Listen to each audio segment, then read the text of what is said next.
Bueno, bienvenidas y bienvenidos a este video que estamos preparando en la tarde de hoy sobre el tema de la violencia hacia las mujeres. Es como nuestro tercero o cuarto intento después de haber intentado pasarlo como un Facebook Live en nuestra página de Proyecto Matria, pero bueno, no se pudo dar. Así que optamos por grabar el video y ponerlo en la página, como quiera que sea. Sus preguntas las vamos a ir contestando, las pueden poner en los comentarios y alguien de Proyecto Matria se va a encargar de dar seguimiento. El tema de la tarde de hoy es qué es la violencia hacia las mujeres y cómo identificarla. Y me acompaña Enid Pérez, una de nuestras manejadoras de casos. Enid es una trabajadora social con maestría, trabaja en Proyecto Matria ya hace unos cuantos añitos, pero antes de eso ha estado trabajando también con poblaciones vulnerables, incluyendo la población de mujeres en situaciones de violencia doméstica. Así que hoy vamos a mezclar un poco de teoría con conocimiento práctico. ¿Por qué? Porque en nuestra campaña Estamos para ti queremos que la gente utilice esa línea telefónica que se creó, el 787-489-0022, pero para que la gente y las mujeres utilicen la línea, el primer paso es identificar lo que es la violencia hacia las mujeres y cuáles son las señales de peligro que nos deberían hacer pensar, tengo que alzar el teléfono y llamar para orientarme o buscar ayuda. Así que bueno, Enid, comenzamos hablando un poquito en términos generales qué es la violencia hacia las mujeres. Sí, tenemos varias manifestaciones de la violencia doméstica o lo que son las violaciones en violencia en las relaciones de pareja, casos de agresión sexual, incesto y hostigamiento sexual. Vamos a trabajar hoy más con lo que es la violencia en relaciones de pareja y la misma tiene varias manifestaciones que están tipificadas también en la Ley 54 como delitos graves. Tenemos lo que es la violencia física, que es la que fácilmente se puede ver, ¿verdad? La violencia emocional psicológica, que esa va en aumento durante el tiempo y durante los días y es más consistente. Y pensamos que es de las más fuertes de poder trabajar. La agresión sexual conyugal, que también está tipificada en la Ley 54 y en muchas ocasiones viene primero acompañada de la violencia emocional, porque deterioran el autoestima de la mujer antes de obligarla, ¿verdad?, a tener una relación sexual no consentida. Y la restricción a la libertad, que es ese proceso en que la persona, el agresor va deteriorando las relaciones interpersonales, que se contacte con familiares, evitando así que la mujer pueda reportar un incidente de violencia. Sí, vamos a ver esto entonces en términos de señales de violencia bien concretas, ¿verdad? Porque lo que queremos es que las personas al finalizar este video puedan tener en su cabeza esas señales e identificarlas. Lo que Nid nos estaba explicando, ¿verdad? De lo que tiene que ver con la violencia emocional o psicológica, la física, incluyendo las agresiones sexuales. Pues bueno, cuando hay un control de las salidas de la mujer, cuando se le cuestionan sus relaciones de amistad, familiares o de cualquier otra índole, compañeras y compañeros de trabajo. Cuando los celos están presentes todo el tiempo. Recordemos que los celos no son amor, los celos son una forma de control. Me gustaría que comentaras bien brevemente algunos ejemplos de estas situaciones. Sí, en la parte de controlar salidas puede ser algo tan sencillo como que hoy tenían una actividad para ir a con la familia y empiezan a decirte es que no me siento bien y empiezan a cortar de cierta forma esas relaciones que tiene la mujer de familiares cercanos, redes de apoyo y amistades. Igualmente empiezan a monitorear o a cuestionar llamadas que tengan y quién te está llamando a esta hora y ese tipo de situación en la que la mujer empieza a tener miedo de contestar o tener conversaciones con otras personas. Cuestionar pues las relaciones, es que ese primo tuyo no me cae bien, no quiero que estés con él, o la familia, es que tu mamá es demasiado fuerte, y empiezan a cuestionar esas relaciones familiares y empiezan inclusive a decir, es que tu familia no te quiere, tu familia, si tú me denuncias, tu familia no te va a apoyar, tú lo que tienes, a quien tienes es a mí. Así que empiezan a deteriorar esa autoestima y esas relaciones haciendo creerle a la mujer que no tiene ninguna red de apoyo. Igualmente los celos. Los celos van en aumento hasta inclusive tener sucesos donde pasa una persona por el lado y él está cuestionando de que tú estás mirando a la persona. y empiezan a ser bastante enfermizos con todo y a celar por cualquier situación. Y eso provoca quizás agresiones físicas o agresiones emocionales, donde entonces siguen deteriorando a la mujer y empiezan a decirle palabras obscenas, quizás justificando los celos que tenga. Ok. Otra de las cosas que están estrechamente relacionadas con todo ese tipo de conducta que tú acabas de dar como ejemplo, está también los ataques a cómo la mujer se viste, a la vestimenta, a la apariencia. Cuando yo trabajaba en mi práctica privada como abogada, a veces llevaba casos en que era tan terrible escuchar las cosas que los hombres le decían a las mujeres sobre su apariencia física, sobre su edad, sobre cómo se vestían, sobre cómo actuaban, ¿verdad? La típica expresión de que, pero es que tú lo que eres es una bruta, o tú no sabes tomar decisiones, o de qué te quejas si realmente yo te hice un favor porque tú no tendrías nada en la vida con lo bruta que eres o lo torpe que eres. Y eso es parte del término del gaslighting, donde va deteriorando a la mujer y la hace ver que ella es la culpable y llega un punto en que la mujer, ¿verdad?, se lo cree y no va a ver posible quizás denunciar porque va a entender que ella es la culpable o ella es la que está mal. Igualmente justifican si la mujer entonces empieza a defenderse, a resistir la violencia, es que tú estás loca. Tú te tomaste tu pastilla, yo creo que tú tienes que ir a un psiquiatra porque tú no estás bien. Y empiezan a justificar y la mujer entiende que ella es la que está mal. Otra de las manifestaciones y señales de violencia es la del control de los recursos económicos del hogar, que es algo que hemos visto muchísimo y de hecho en parte el origen de Matria se debe a la certeza de que las mujeres necesitan tener autosuficiencia económica para tener vías de escape en situaciones de violencia. Y ese control de los recursos económicos del hogar, yo he visto casos en los que inclusive implica controlar si la mujer puede o no puede comprar toallas sanitarias en un mes en particular, ¿verdad? O el alimento para los niños y niñas, la fórmula de bebé. O sea, es convertir a la mujer en una persona que tenga que básicamente implorar o suplicar para que se le permita comprar cosas que son básicas para la vida.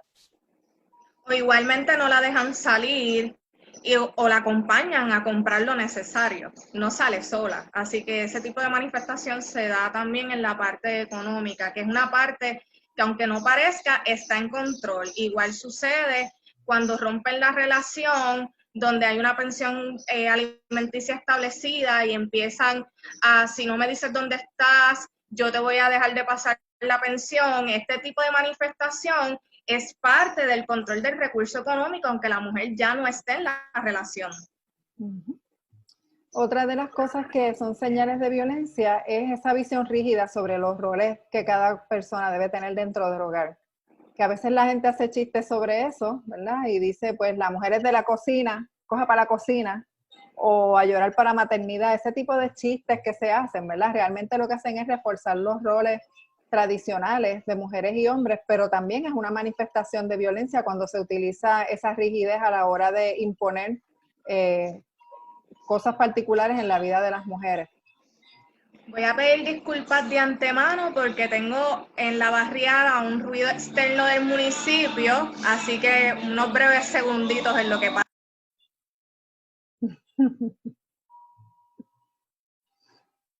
En lo que pasa el sonido allá, voy a hablar también de la próxima señal y Anida entonces ahí nos puede unir los ejemplos cuando hay una amenaza constante de abandonar a la mujer, que eso de hecho se relaciona con las visiones rígidas de los roles, ¿verdad? Si no haces lo que yo te estoy diciendo que tienes que hacer, pues yo te abandono, te dejo sola. Y ese tipo de amenaza es la que también se utiliza como un instrumento de control sobre la mujer. En esa visión de los roles también entra muchos ejemplos de mujeres cuando quieren estudiar, cómo minimizan quizás que la mujer esté tomando la decisión de estudiar a trabajar al punto de que la hagan entender o la hagan dejar de estudiar o trabajar para que se quede a cargo de los roles del hogar y entonces él sí poder trabajar. Sí, y sobre esto yo quiero añadir también que no es que las feministas nos opongamos a que una mujer elija libremente quedarse cuidando a sus niños en la casa. El problema es cuando esa elección no es libre y es impuesta por otra parte, por otra persona dentro de la pareja que te obliga a hacer algo que tú no quieres hacer. En términos de otras señales que son peligrosas, que hay que mirarlas, son las amenazas para suicidarse. Las amenazas de que si me dejas me voy a matar, ¿verdad? Eso lo hemos escuchado en muchísimos casos y lo hemos visto en películas y lo hemos visto en novelas, y esa es una de las señales que tenemos que mirar. Y en casos recientes, recuerdo muy bien el caso reciente de la mujer de Ponce, si no me equivoco, que él llegó a su trabajo, dijo que se iba a hacer daño, ella reporta la violación a la orden de protección y citan a una fecha posterior y luego entonces él la asesina. Así que son señales que aunque la policía entienda que esto no es severo, está dando un indicio de que puede llegar hasta un feminicidio. Otra de las cosas que hemos visto como señales de violencia es la amenaza constante de quitarte tus niños y tus niñas. De hecho, nosotras hemos visto partes agresoras que tienen el atrevimiento, ¿verdad? O la fuerza necesaria, las ganas suficientes de hacerle daño a la mujer como para radicar querellas en el departamento de la familia con información falsa y después no estar disponibles para quedarse con los niños si los niños son removidos del hogar de la víctima. En términos de otras señales de violencia, es importante mirar también esas situaciones en las que esa otra parte te está amenazando con revelar secretos o información que puede avergonzarte o hacerte daño. O sea, cuando tú estás en una relación de pareja sana, una debería esperar poder comunicar todos sus secretos a esa persona, los razonables, ¿ok? No hay que ser un libro totalmente abierto, hay que tener fronteras. Pero uno esperaría estar en una relación de confianza. Y entonces, cuando esa persona utiliza información tuya para amenazarte con revelarla, tenemos que mirar que hay una situación de violencia. En las parejas LGBT, eso pasa mucho también con las amenazas de sacarte del closet. A veces hay parejas del mismo sexo que están conviviendo juntas, están dentro del closet, la gente no sabe que es una relación de pareja del mismo sexo, y parte de los eventos de violencia incluyen esa amenaza constante de que te voy a sacar del closet frente a tu familia, frente a tus compañeras de trabajo, y eso es un evento de violencia. Y ocurre también, si me dejas, voy a subir fotos o videos que yo tengo tuyo en nuestra intimidad, te voy a subir a redes. Ese tipo de situación es violencia. Otras señales es cuando te amenazan con hacerte daño a ti, a tu familia, amistades y hasta las mascotas. Ese tipo de amenaza es violencia porque es una manera también de controlarte. También hemos visto como señales de violencia, lo hemos visto en la vida real, cuando se destruyen cosas materiales que son importantes para la mujer. Ya sea cosas que le ha dado mucho trabajo conseguir. Por ejemplo, hay mujeres que hacen un sacrificio terrible para tener su primer carrito, un carrito para llevar sus niños y niñas a la escuela o para moverse ellas al trabajo. Pues le explotan las gomas, le rompen cristales, utilizan el carro y lo tocan. Eso es parte de los eventos de violencia, igual que cuando se destruyen cosas que tienen valor sentimental, ¿verdad? A veces guardamos cosas que son importantes para nosotras, a veces es una tontería, es una cosa pequeña que no tiene valor económico, pero destruirla es una forma de querer hacerte daño emocional también y es otro evento de violencia. Igualmente, en los procesos judiciales, cuando se solicitan recogidos de pertenencia y decirle al policía, no, yo no tengo acceso, ella no tiene nada ahí, yo vendí las cosas. Ese tipo de situación es violencia. Ya no estoy en la relación, denuncié el incidente de violencia y me estás como quiera ejerciendo poder y control, evitando el acceso a mis pertenencias, ¿verdad? A mi cosas personales con las que yo he luchado y he trabajado, y eso también es una manifestación de violencia. Y bueno, las otras cosas que tenemos aquí en pantalla son a veces más fáciles de identificar: los golpes, los empujones, las palabras soeces, pero las agresiones sexuales dentro de la relación de pareja las señalamos particularmente porque hasta hace muy poco en Puerto Rico se consideraba, bueno, hay gente que todavía considera que es el deber de una mujer acceder a tener relaciones sexuales con su pareja siempre que se lo pida. Cuando eso se hace de manera involuntaria, cuando te obligan, estamos hablando de una relación de violencia que también hay que mirar y atender.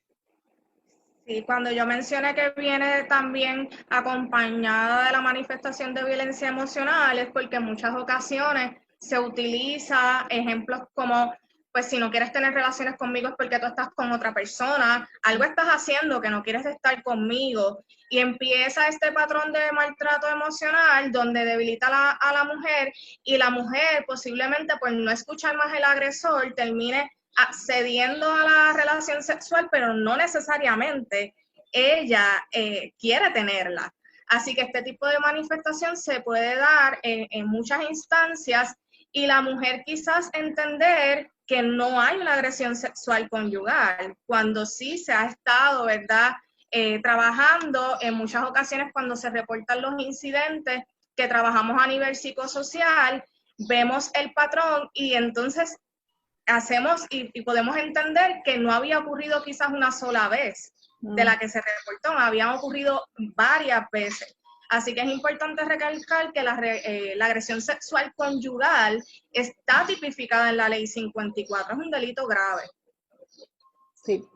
A esto a mí me gustaría añadir que nosotras vemos muchas veces en los casos, en las intervenciones en consejería con las participantes, que están todas estas señales presentes, pero cuando se le pregunta directamente, oye, ¿tú vienes de una relación de violencia doméstica? Te dicen que no, porque nadie les ha dicho antes que eso que han estado viviendo es parte de un patrón de violencia doméstica.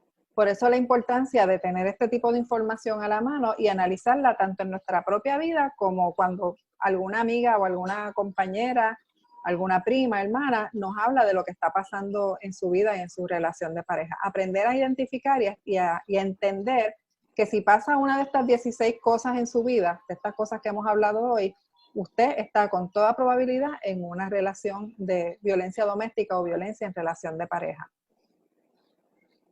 La letalidad, que es un concepto que nosotras utilizamos en Matria cuando analizamos los casos. Es importante que hablemos de la letalidad. Por ahí ustedes han oído, habían esta película, ¿se acuerdan una que era Lethal Weapon? Arma letal. Entonces, bueno, pues cuando hablamos de letalidad estamos hablando de la probabilidad de que ocurra un incidente que le cueste la vida a la víctima. Eso es analizar el nivel de letalidad de un caso. Entonces, Enid, nosotras tenemos aquí en pantalla algunas cosas que nosotras consideramos en el análisis. Me gustaría que le explicaras un poquito más a la gente por qué esto que está aquí lo tenemos que mirar y por qué nosotras lo consideramos señales de letalidad. Claro, es bien importante esto que se está señalando en pantalla, porque en muchas ocasiones quizás la persona agresora no tiene todos estos elementos señalados, pero sí tiene un historial previo que nos deja ver que esta persona va a ser más agresiva. Mientras más incidentes de violencia, más agresivo va a ser. Y el tener acceso, por ejemplo, a armas de fuego, nos deja ver que esta persona en cualquier momento pudiera cometer un feminicidio. El utilizar sustancias que exacerba, ¿verdad?, las situaciones, el hacer amenazas con hacerle daño a tus familiares, mascotas, o hacerse daño a sí mismo. ¿Cuántos casos no hemos visto donde quizás hubo las amenazas, asesinan a la mujer y después se suicidan? Así que esas situaciones son reales, por eso se consideran dentro de las señales de letalidad. Si esta persona ha tenido historial, hasta la forma en cómo trata a los animales pudiera ser dentro de las señales de letalidad. Si han matado a algún animal con un arma de fuego, si le da a los animales frente a ti, ese tipo de fronteras te dejan ver estas señales de riesgo donde esta persona no tiene control de impulsos y pudiera llegar a cometer un acto más violento, ¿verdad? Así que no solamente quizás una manifestación emocional, sino a nivel físico también está en riesgo. Este tipo de señales nosotras las evaluamos a través de un plan de evaluación de riesgo y letalidad para en cada caso evaluar cuáles son las cosas que aplican y poder establecer ese plan de seguridad. En la línea que tenemos nueva a través de la campaña, se están haciendo esas evaluaciones de letalidad de acuerdo a cada caso y viendo el riesgo de cada persona que llama a la línea. Esto es importante porque si la mujer está en riesgo, está ahora mismo viviendo con el agresor, hay unas recomendaciones que se están trabajando individualmente con cada una de las llamadas para poder poner a esa persona en un lugar seguro. Sí, es importante que entendamos que todos los casos son diferentes. Que la línea se creó porque no basta con que nosotras digamos públicamente o publiquemos esta lista de señales o que digamos un plan de seguridad genérico incluye esto y lo otro, porque realmente cada caso tiene sus particularidades. Tienen que considerarse dónde es que vive la mujer, qué recursos de apoyo tiene, qué acceso a las armas tiene la parte agresora, si ha habido órdenes de protección previas y él las ha desobedecido, si la persona agresora ha tenido casos previos de violencia doméstica con otras mujeres, qué edades tienen las niñas y niños, qué relación tienen con esa parte agresora. O sea, son tantos los elementos que hay que considerar a la hora de establecer un plan de seguridad que nosotras, aunque hablamos de eso públicamente, preferimos que las mujeres, por su propio bienestar, llamen a nuestra línea, trabajen su caso con una profesional y entonces se elabore ese plan de seguridad adaptado a la realidad, a las necesidades y los recursos de las mujeres. Entonces, la pregunta que nos hacemos muchas veces y que nos hacen muchas veces es ¿qué puede hacer la comunidad, verdad? ¿Qué puedo hacer yo, que no soy la mujer que está involucrada en el caso de violencia, pero estoy viendo que mi vecina tiene una situación de violencia o que mi mejor amiga tiene una situación de violencia y yo quiero ayudar, pero no sé qué hacer? Bueno, pues algunas de las cosas que pueden hacer las comunidades es todas estas señales que nosotras ya expresamos, está la alerta a esas señales.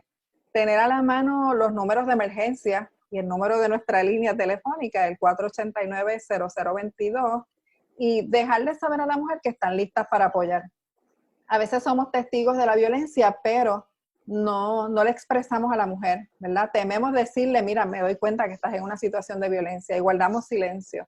Y a veces simplemente decir de la manera más sencilla y sensible posible, veo que es posible que estés en una situación de violencia, cuando estés lista para hablar, yo estoy aquí para escuchar, puede salvar la vida a una mujer y le puede dar ese espacio para que ella se sienta que puede hablar de su situación y buscar ayuda. Algunas de las cosas que puede incluir ese apoyo es el acordar una palabra clave o una clave con esa mujer para que le pueda decir cuándo está viviendo una situación de peligro. Mira, hay un typo ahí en la oración.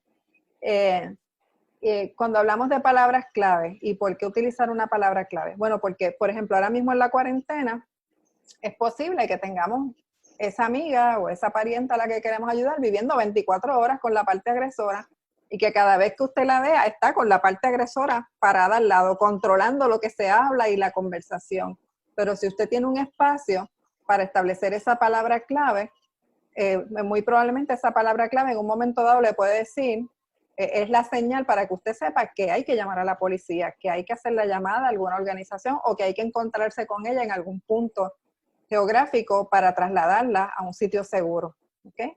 Y más en esta situación, discúlpame Maril, que también estando dentro de la situación del toque de queda, viviendo con el agresor, pudiera estar también controlando las llamadas y los mensajes que recibe, así que no le permite de alguna forma quizás tener un contacto rápido o con mayor información, así que la palabra clave es mucho más corta y permite que por lo menos envíe la palabra y la otra persona sepa si hay que activar entonces el protocolo. Muy bien. Queremos recalcar también en esto que como este número de teléfono se está promocionando tanto, y pues no solamente lo van a recibir las mujeres, las partes agresoras seguramente se lo aprenden también. Si se generan llamadas para nuestra línea, esa llamada tiene que borrarse de los teléfonos celulares que se utilicen, del historial de llamadas, para evitar que después, si esa persona agresora indaga o revisa el teléfono, encuentre que se hizo la llamada, porque eso pudiera ser un detonante para una situación peligrosa, ¿ok? Así que hay que actuar siempre con mucha cautela. Otras cosas que pueden hacer las personas en las comunidades, y nosotras hemos recomendado esto en ocasiones de desastres anteriores, como cuando el huracán María y luego cuando los terremotos, es que si usted está en su casa y usted oye un evento de violencia doméstica en la casa de al lado, además de llamar al 911, puede hacer ruido, sonar alarma, sonar chicharra, algo que la persona agresora pueda percibir como una señal de que se le está mirando. O sea, la comunidad lo está mirando y eso hace que algunas personas agresoras detengan el ataque. Es bien importante también llamar a los familiares de la víctima, si tenemos el contacto con ellas y ellos, y advertirle de lo que está ocurriendo, porque a veces la manera en que la persona agresora ha aislado a la víctima de su familia ha sido tan astuta que la familia puede estar pensando que todo está bien, o puede pasar también que como a veces emitimos juicios, ¿verdad? Yo he visto gente que emite juicios sobre esa hermana o esa prima que está en una situación de violencia y lo que dice, parece que a ella le gusta que la maltraten, así que yo ahí no me voy a meter porque eso es un asunto de pareja. Pues no es que le guste, es que no ha tenido las herramientas o los recursos para salir de esa relación, no ha sido su momento.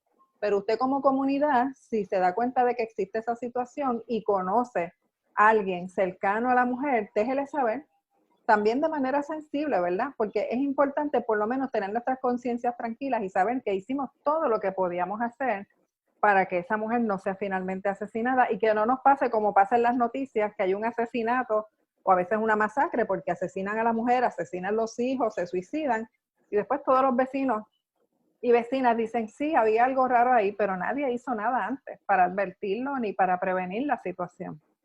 Sí, es importante esa respuesta de la comunidad porque ocurren muchos incidentes donde los vecinos pues quizás están y no llaman la policía o no alertan y pues puede ser demasiado tarde y esa respuesta de la comunidad en muchas ocasiones es, como dijimos, la primera, porque si la persona, el agresor, le ha restringido relacionarse con familiares, no tiene quizás los recursos o no se atreve a llamar a ningún familiar. Así que esa primera respuesta es usualmente de la comunidad. No es una cosa de que, como en casos hemos escuchado, es que el demonio se le metió por dentro. No, es una realidad que esta situación va surgiendo dentro del hogar y llega a un punto que, ¿verdad? Como nos dice el ciclo de violencia doméstica, se acumula la tensión y hay un detonante. Así que esa primera respuesta es importante y sobre todo no juzgar a la persona. Mientras no la juzguemos, esa mujer va a tener la confianza de poder entonces posiblemente denunciar, solicitar orden de protección o solicitar ayuda. Así que eso va a ser bien importante. Sí, eso nos lleva aquí a las cosas que debemos y no debemos hacer. En el caso de las mujeres, si es una mujer que está en una situación de violencia, cosas que nunca debe hacer cuando está en ese proceso de salir del ciclo de violencia doméstica. Lo primero, miren, nunca acepten una reunión con la parte agresora a solas. Recuerden que las relaciones de violencia doméstica o violencia en relaciones de pareja, ese tipo de violencia se sustenta en una relación de poder y control.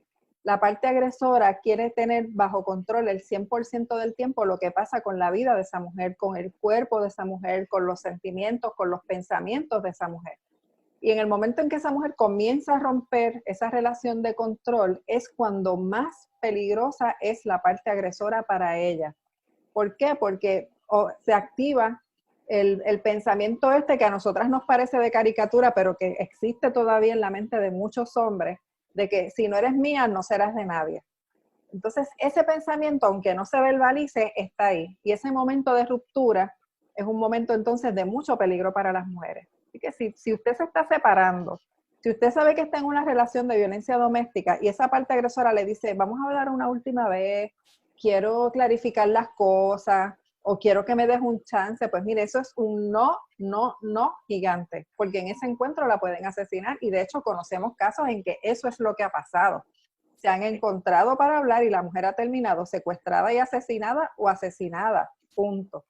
La otra cosa que nunca se debe hacer es aceptar mensajes de texto, ni de la parte agresora, ni de terceras personas que empiezan a escribir, a intervenir como si fueran la doctora Corazón y a pedir que le dé un chance a esa persona agresora. Una persona agresora que no reconoce que es violenta y que no busca ayuda profesional por su cuenta, jamás va a sanar. Jamás va a sanar y mientras usted le siga dando chances, lo que hace es exponerse a un nuevo ciclo de violencia doméstica. En términos de las terapias de pareja o mediación, nosotras en Matria nunca vamos a decirle a una participante que se someta a una terapia de pareja con su parte agresora o que vaya a una mediación. De hecho, la ley federal que trabaja el tema de violencia hacia las mujeres, VAWA, y que otorga fondos a organizaciones en Puerto Rico y en todo Estados Unidos y agencias de gobierno para manejar la violencia hacia las mujeres, expresamente prohíba que como parte del plan de servicio se ofrezcan terapias de pareja o mediación de conflictos. ¿Por qué? Porque hay una relación desigual.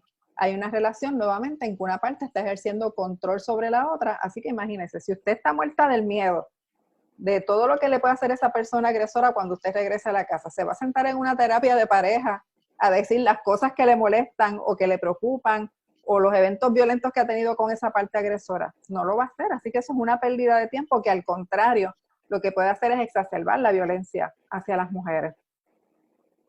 Claro, ahí podrían entrar en lo que es la fase de reconciliación, donde quiero mejorar, quiero que arreglemos las cosas, yo estoy en la disposición, vamos a tomar terapia. Y esto no es como la película de La Bella y la Bestia, donde la bella logra, ¿verdad?, cambiar a la bestia. Esta bestia no va a cambiar. Así que estas terapias nosotros tampoco las recomendamos porque si eso se diera, ponen a la mujer más vulnerable. Va a tener acceso a información donde él la va a utilizar cuando siga acumulándose la tensión. Así que el ciclo de violencia nos dice acumulación de tensión, el detonante y luego la fase de reconciliación, y eso es repetitivo, sigue, ¿verdad?, en ese ciclo. Así que mientras más información tenga, cuando tenga otra vez ese acceso a información, va a volver a detonar algún incidente, ya sea a nivel físico, emocional o hasta de asesinato. Así que eso es importante también recalcarlo. Las otras cosas que nunca deben hacer las mujeres en un proceso de separación y salida de una relación de esta es estar poniendo información suya en las redes sociales. Nosotras a veces inclusive recomendamos que se cierren, que se salgan de las redes sociales por un tiempo, porque miren, como está la tecnología hoy en día, aunque usted crea que esa parte agresora no tiene acceso a su Facebook, a su Instagram, a su Twitter o a lo que sea, sí tiene acceso, se puede conseguir, hay formas de hackear la información. Además que si tienen amistades en común, no hay nada que le diga a usted o le garantice que las amistades no le van a estar pasando la información suya a la parte agresora. Y con eso usted le puede dar información tan detallada como el saber en qué sitio usted está, a qué hora, con quién fue, quién la acompañó, en qué carro llegó. Y con esa información la puede esperar en un estacionamiento, la puede interceptar en una carretera, puede meterse a un negocio y la puede asesinar. O sea, hay que tener en cuenta que esa información realmente no debería estarse dando en redes sociales como una medida de seguridad. Hay personas agresoras que en un par de meses se pueden olvidar de usted, hay personas agresoras que esperan años por esa oportunidad para hacerle daño. Pero nuevamente ahí es bien importante el trabajar con profesionales que le ayuden a evaluar su caso para que entonces ese plan de seguridad sepamos por cuánto tiempo hay que establecerlo e inclusive hemos tenido casos en los que hemos tenido que pensar en desplazamientos geográficos, ¿verdad? Esconder la residencia de la participante, cambios de identidad, todo eso hay ocasiones en que hay que hacerlo para protección de las mujeres. Y es importante saber también que cuando culminan las relaciones, en muchas ocasiones la persona agresora comienza una nueva relación y está cometiendo ya, ¿verdad?, también violencia doméstica, y cuando se separa en algún momento en esas fases de reconciliación, empiezan otra vez a buscar a la expareja, ¿verdad?, para también tener ese poder y control, o también casos donde utilizan su nueva pareja como un tercero para seguir ejerciendo la rueda de poder y control. Así que ese tipo de dinámica surge en estas situaciones de violencia. Entonces, otra de las recomendaciones que nosotras tenemos aquí, de lo que nunca debe aceptar una mujer, es el acercamiento de policías, familiares e inclusive abogados y abogadas que empiezan a pedirle que perdone a su pareja. Miren, no todos los casos de violencia doméstica llegan a los tribunales. De hecho, a veces hay casos en los que no es recomendable llegar a los tribunales por cuestiones de salud mental, de los procesos de sanación de las mujeres o inclusive por issues de seguridad. Pero es muy común que cuando las mujeres están en las salas del tribunal esperando porque las llamen para una orden de protección o para un caso criminal, se acerque a alguien. Siempre viene alguien a tratar de reconciliar o a tratar de generar de sentimiento de culpa o a decirle de que, mira, lo vas a meter preso, ese pobre hombre que no debe estar preso. Bueno, lo que tenemos que recordar ahí es, número uno, que quien se está metiendo preso es él, que fue el que cometió delito, no hay nadie metiéndolo preso. Y número dos, que esos acercamientos son acercamientos indeseados. Usted no tiene que aceptar que nadie se sienta a decirle si lo que usted está diciendo o lo que está haciendo para su bienestar y su seguridad es bueno o no. Usted tiene que ocuparse de su seguridad. los abogados, la policía o los familiares de esa parte agresora tienen que manejar lo que tengan que manejar allá. No le toca a usted manejar las consecuencias de los eventos violentos de esa parte agresora. Viene otra vez el ruido de la bocina, así que disculpen unos segunditos más en lo que pasa. Acá seguimos entonces, mientras tanto, con las cosas que no deben hacerse en la comunidad o en las comunidades cuando queremos apoyar a una mujer en una situación de violencia. Número 1, mire, no juzgar las acciones de la mujer. Y eso lo hemos visto en las redes últimamente. Ocurrió con el caso de Raquel, quien acusó a Néstor Duprey de violencia psicológica. Ha ocurrido con las jóvenes que han acusado a empresarios de acoso sexual y acoso cibernético.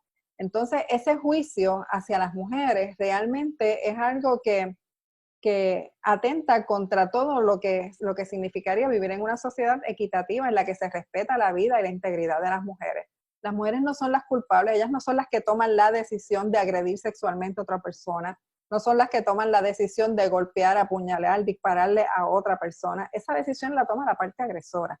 Así que juzgar las acciones de las víctimas no es adecuado, además que si queremos apoyarla, en el momento en que emitimos un juicio, como dijo Enid ahorita, lo que va a pasar es que la mujer se va a callar y no nos va a utilizar como recurso. Y si queremos que acudan a nosotras para buscar ayuda, esos juicios tenemos que aprender a callarlos y después nosotras cuestionarnos interiormente por qué estamos emitiendo ese tipo de juicio, pero no hay que exponerla a ella a eso. Otra de las cosas que no debe hacerse es imponerle a las mujeres las creencias propias de lo que debe hacerse, ¿verdad? Y eso lo hemos visto con participantes en Matria. Enid, yo quisiera que hablaras un poquito, el modelo de Matria reconoce eso, ¿verdad? Nosotras no le decimos a las mujeres lo que tienen que hacer.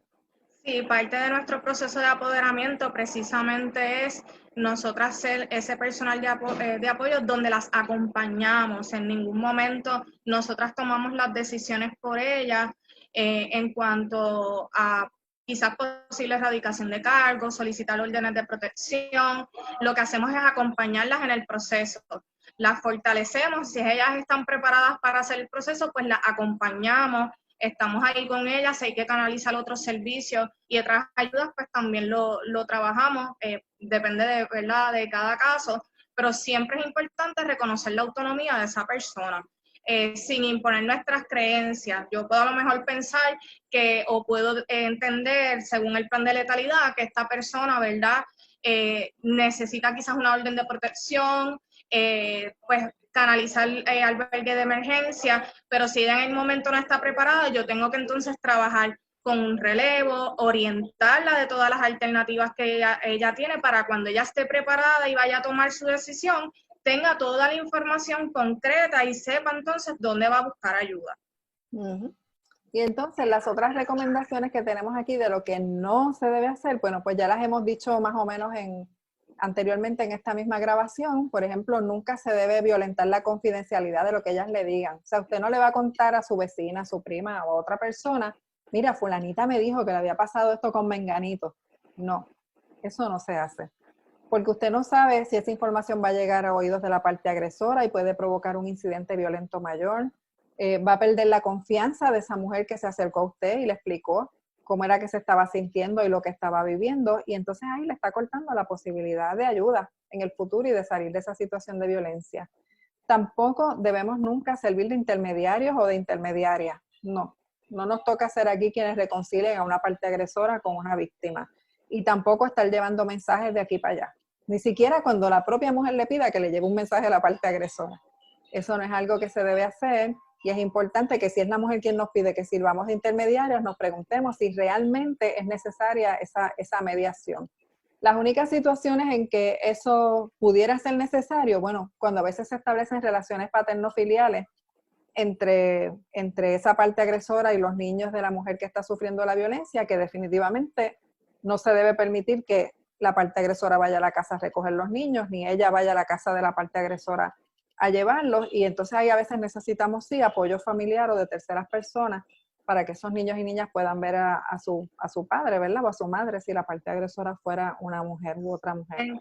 En casos de relaciones paterno-filiales también donde se atienden a través del tribunal, este tipo de historial es importante trabajarlo en las unidades sociales para que las unidades sociales tomen en consideración cómo se van a estar trabajando las relaciones paterno-filiales sin exponer a la mujer a nuevos incidentes violentos y mucho menos a los menores.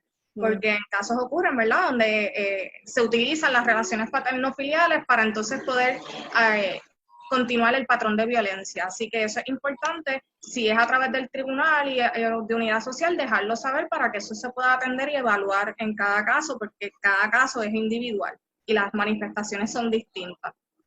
Y bueno, por último, estas 2 recomendaciones son importantes. Nunca le digan a una mujer que le van a quitar los niños.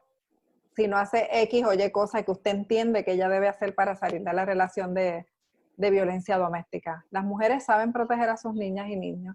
Las mujeres saben tomar decisiones y cuando se les amenaza con quitarle a sus niñas y niños, lo que hacemos es, en vez de ayudarla a salir de la relación, la hundimos más. Porque siente inseguridad, es un miedo adicional que tiene que manejar y puede provocar entonces que el resto del proceso se estanque.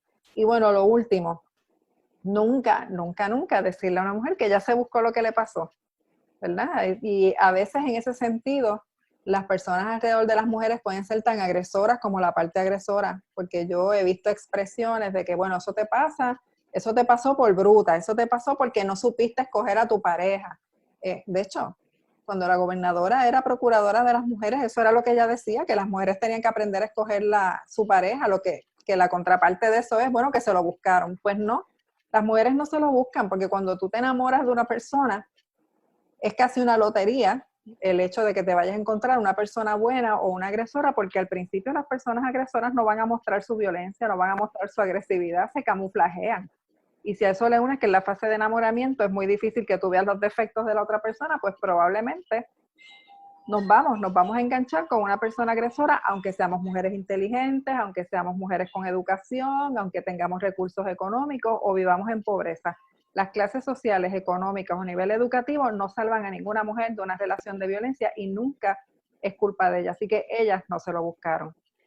Igualmente es importante, Marilis, esto que mencionas del camuflaje, importante decir que ese camuflaje puede durar tiempo. Eso quiere decir que el agresor a lo mejor en 3 meses uno empieza a observar este tipo de indicadores que hemos mencionado antes, pero puede durar años, como, ¿verdad?, el ejemplo del caso de Néstor Duprey, donde vimos que en la alegación de Raquel, menciona que durante 10 años se estuvo, ¿verdad?, trabajando y recibiendo la manifestación de violencia emocional. Así que esto probablemente no ocurra en los primeros meses, sino que ese camuflaje dure un poco más, hasta años. Puede durar años, correcto. Igual que los incidentes van aumentando paulatinamente. Hay personas agresoras que de inmediato te dan el primer puño, pero hay partes agresoras que primero te destruyen emocionalmente y después te agreden físicamente. Y eso puede tomar tiempo. Así que bueno, ¿qué cosas sí pueden hacer las comunidades? Y sobre esto vamos a tener después otro live más adelante. Pues escucharlas, ofrecerle apoyo a las mujeres para buscar ayuda médica, legal o servicios, ofrecer apoyo también con el cuidado de las niñas y niños mientras hacen los trámites. Nosotras hemos visto casos en los que realmente, o sea, a un tribunal tú no puedes llevar un niño o niña contigo, a un caso así. Y hay mujeres que toman las decisiones sobre si continuar con los casos o no, dependiendo de si pueden hacer algo con sus niñas y niños mientras van al tribunal. Y el otro tipo de apoyo que sí podemos ofrecerles es transportarlas a un lugar seguro.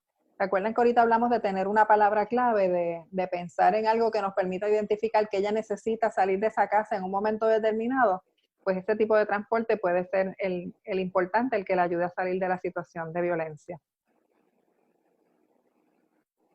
Entonces, aunque hoy no vamos a entrar en el detalle de lo que son los planes de seguridad y de escape, ahorita Enid ya mencionó algo de eso, sí es bien importante que sepan que cuando se trabajan los planes de seguridad y de escape se salvan vidas, que son planes que involucran más de una persona, que hay organizaciones que están listas para colaborar y que se mantienen en secreto.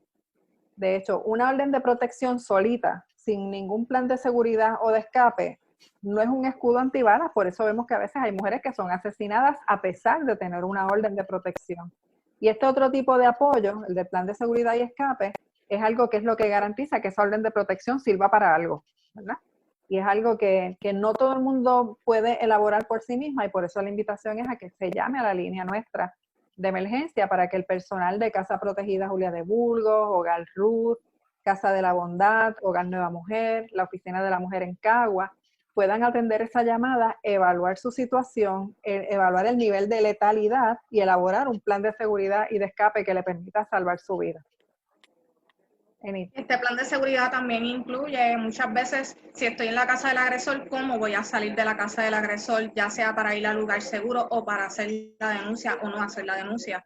Así que es importante tenerlo en cuenta y que sepan que tenemos este recurso, porque en este tiempo de toque de queda, mientras está la pandemia, en muchos casos tenemos las mujeres viviendo con los agresores y con muy poco tiempo para poner la alerta o poder denunciar. Así que es importante que esta línea se sepa que se está atendiendo este tipo de elementos para poder tener las vidas seguras de las mujeres.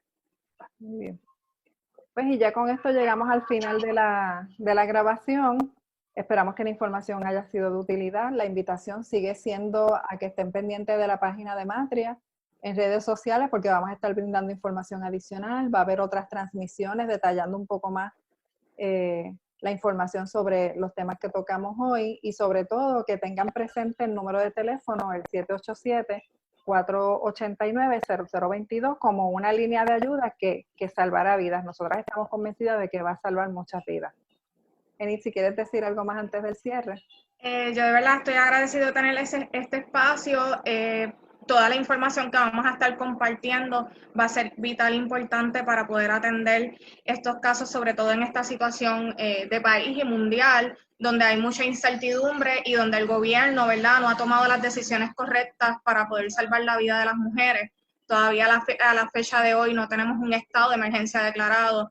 Ese asunto del Consejo Asesor quedó, ¿verdad? No hemos vuelto a escuchar sobre eso y insiste el gobierno en no darnos y no proveernos lo necesario.